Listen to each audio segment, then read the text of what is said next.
Sige Dre, graduate ka naman ha. Ikot ka dito, ikot ka dito. Graduate ka naman. Oh, hindi, lipad, ikot. Sabi ko, ikot ka dito, hindi ka lilipat dyan. Wag, professor mo yan. Pituhan. Congratulations on your graduation, Dre. Bilang OJT, nakapasa ka kahapon. Ayan guys, congratulations on your graduation, Dre. Nakasan natin yung... Ayan, marami na kayo, magka-classmate. Ayan. Congrats, Dre.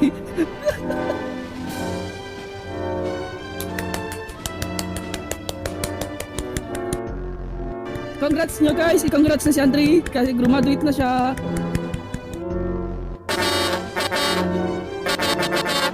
Ayan.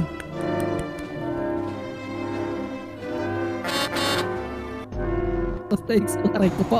Ano, kakakuha mo lang ng diploma mo, gaganyanin mo na ako.